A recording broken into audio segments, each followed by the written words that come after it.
Hello guys, Jai Hind and welcome to Force Defense Academy. I am Ayushi Solanki, your lecturate and GD guide, and I am here back with all of you with another interesting topic जिसके chances आपके SSB, GD, lecturate में पूछे जाने के बहुत ही ज़्यादा हैं.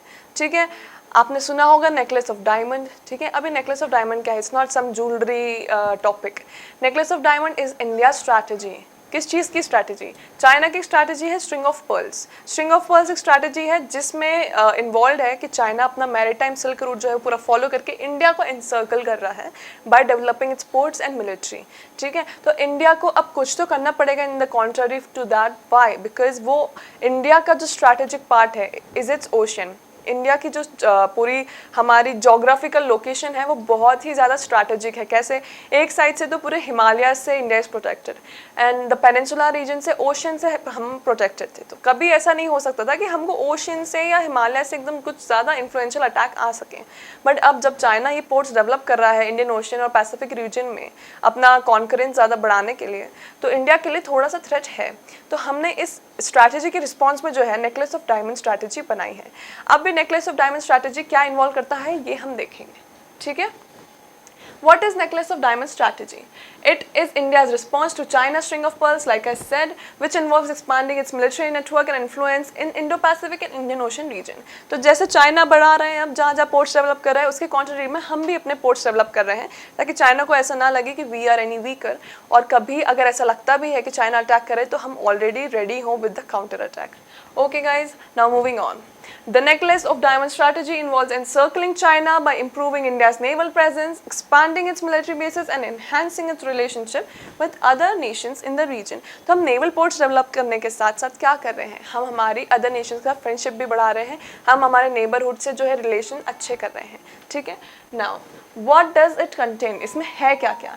It involves getting access to naval bases in countries that are strategically placed and also developing relation with other nations. Like I said, strategically placed क्या होता है? मतलब ऐसे nations जो हमारे आसपास हों और जो बहुत अच्छा strategically located हों जिससे in the time of threat or war or any problem they can help us very powerfully and influentially. ठीक है, India got access to several strategically located ports. कौन कौन से इंडिया ने एक्सेस कर लिए हैं?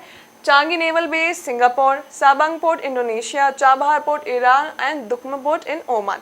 अब ऐसे क्वेश्चन आ जाते हैं एग्जाम में. Previous to previous year also one question was asked कि रिगार्डिंग दिस ओनली कि चाइना की जो स्ट्रिंग ऑफ पर्ल्स अपना स्ट्रैटेजी है उसके अगेंस्ट में इंडिया की कौन सी स्ट्रैटेजी है, and there were multiple options. So the correct option was necklace of diamond. ठीक है, तो ये सब आप पढ़िए. One more thing it can ask, ये सारे पोर्ट्स में से कोई सा एक पोर्ट भी रैंडमली दे देगा, वो चांगी नेवल बेस किधर है, और 4 ऑप्शन दे देगा. आपको सिंगापुर टिक करते आना चाहिए. साबांग पोर्ट किधर है? इंडोनेशिया.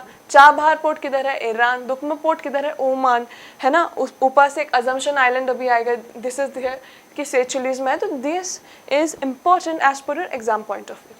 ठीक है, now coming over to the next point. These ports provide India with direct access to Indian Ocean and enhance its ability to respond to any potential threats in that region. ठीक है, तो Indian ocean में हमारा influence जो है India का वो बढ़ा रहा है, और कभी कोई इंडिया को अगर अटैक भी करता है तो उसका जो ज़्यादा खतरा है वो नहीं होगा. Why? Because we will already be prepared with our naval bases and our military. Okay, moving ahead. In addition to naval bases, India is also developing its relationship with other nations in the region. Like I said कि हम जो है अलग अलग nations के साथ भी हमारा रिलेशन डेवलप कर रहे हैं. उसके कुछ कुछ एग्जाम्पल भी हम यहाँ देख लेंगे. क्या क्या है? हमने जापान के साथ जो है कुछ साइन किया है. क्या साइन किया है? Asia Africa growth corridor build करने का. फिर हमने मंगोलिया से साइन किया है. क्या साइन किया है? Bilateral air corridor. उसके बाद हमने साइन किया है वियतनाम से, जो कि है मिलिट्री कॉपरेशन के लिए. ठीक है, now the last point. India has also made visits to all 5 central Asian countries doubling trade with the region. तो हमने क्या क्या किया? हमने पोर्ट्स डेवलप किए हैं, हमने हमारी मिलिट्री इन्हांस की है, हमने रिलेशनशिप अच्छा किया है, एंड देन हमने ट्रेड भी इंप्रूव किया है with in the last 4 years. ठीक है, अब अगले पे आ जाओ. अपॉर्चुनिटीज़ क्या क्या हैं, ये करने से हमें क्या अच्छा मिला, ठीक है, वो देखते हैं. One of the main benefits of necklace of diamond strategy is the increased regional competitiveness of India with China. ठीक है, तो इस चक्कर में जो है इंडिया के रिलेशंस बहुत अच्छे इंप्रूव हो रहे हैं, इंडिया की मिलिट्री बूस्ट हो रही है, तो चाइना से कंपटीशन में इंडिया बहुत ज़्यादा पावरफुल दिख रहा है. अगला, necklace of diamond strategy provides India with greater control over important shipping lens and की पोर्ट्स। तो बहुत सारे ऐसे पूरे वर्ल्ड वाइड ग्लोब में बहुत ज़्यादा इंपॉर्टेंट पोर्ट्स हैं, ठीक है। वहाँ पे जब इंडिया का पोर्ट डेवलप हुआ है तो उससे हमें कंट्रोल मिला है, हमारा ईजी एक्सेस हो गया है, हमारा एफिशिएंट और इफेक्टिव पूरा ट्रांसपोर्ट हो गया है, तो it is beneficial for us. By partnering with countries such as Singapore, Iran, Seychelles, Indonesia, Oman, India is building network of allies, ठीक है। तो this is quite common and understandable कि हम जब पोर्ट्स डेवलप करें तो वहाँ से हमारा रिलेशन बहुत अच्छा हो रहा है, तो हमारे जो फ्रेंडली नेबरहुड की संख्या है वो ऑफकोर्स बढ़ रही है। देन हमारे लास्ट पॉइंट पे आते हुए, the ports in Iran, Seychelles, Indonesia, Oman provide India with access to new trade routes which can enhance its economic competitiveness. तो न्यू ट्रेड रूट्स हमारे जो है बन रहे हैं जिससे हमारा इकोनॉमिकली भी बूस्ट हो रहा है। तो these were all the points that were covered and that you have to compulsorily से when it is the topic asked in your exam, and thank you for watching. Jai Hind.